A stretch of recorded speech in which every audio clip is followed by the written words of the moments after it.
Hi hello నమస్తే welcome to BVR TV official. మిత్రులారా, నేను మీ బీవీఆర్ రావుని. అఖండ 2 తాండవం కేవలం తెలుగు సినిమా మాత్రమే కాదు, భారతీయ చిత్రం మాత్రమే కాదు, ప్రపంచవ్యాప్త ప్రేక్షకులకు సంబంధించిన సినిమా ఇది.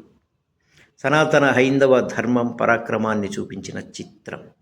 ఈ సినిమా చూశాక సనాతన హైందవ ధర్మం మీసం మెలేసిందని అందరూ అంటున్నారు అని ఈ విషయాన్ని నేను అనట్లేదు, బాలకృష్ణ అన్నారు ఈ విషయాన్ని. సో బాలకృష్ణ హీరోగా, బోయపాటి సీను దర్శకత్వంలో రూపొందిన చిత్రం అఖండ 2 తాండవం. సంయుక్త, హర్షాలి మల్హోత్రా, ఆది పినిశెట్టి ప్రధాన పాత్రలో నటించారు. ఎం తేజస్విని నందమూరి సమర్పణలో రామ్ ఆచంట, గోపి ఆచంట నిర్మించిన ఈ చిత్రం ఈ నెల 12న విడుదలైంది. ఆదివారం యూనిట్ నిర్వహించిన ఈ సినిమా సక్సెస్ మీట్లో బోయపాటి సీను మాట్లాడుతూ, ఈ సినిమాను ఈ స్థాయికి తీసుకువెళ్ళిన ప్రేక్షకులకు ధన్యవాదాలు. మన సినిమాను గెలిపించుకోవాలని ఈ సినిమా కోసం కష్టపడిన ప్రతి ఆర్టిస్టు, టెక్నీషియన్కు థ్యాంక్స్. ఆ శివుడే మా వెనకాల ఉండి నడిపించాడు అన్నారు. అఖండ 2కు మ్యూజిక్ ఇవ్వడం ఛాలెంజ్గా అనిపించింది.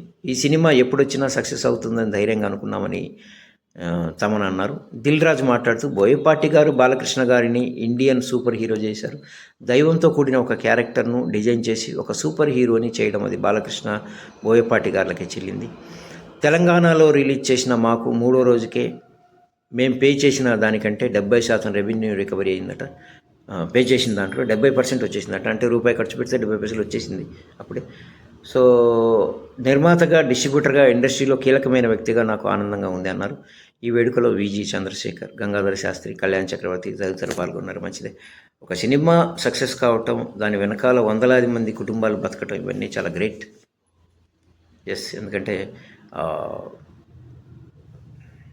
పరిశ్రమ బాగుంటేనే అందరూ బాగుంటారు. కానీ ఏది కూడా అతిగా ఉండకూడదు అనేది అందరి అభిప్రాయంగా ఇప్పుడు చెప్తుంది. అఖండ 2 సక్సెస్ అయిందా? అఖండ 2 అందరూ ఆదరిస్తున్నారా? అఖండ 2 అందరినీ ఆకట్టుకుందా? అది మీరే చెప్పాలి ప్రేక్షకులుగా. సో ఏది ఏమైనా సరే, అఖండ 2 తాండవం యూనిట్కి కంగ్రాచులేషన్స్, బాలకృష్ణ గారికి, అలాగే బోయపాటి సీనికి, అందరికీ కంగ్రాచులేషన్స్. శివోహం శివోహం శివోహం. స్వామి ఏ శరణమయ్యప్ప.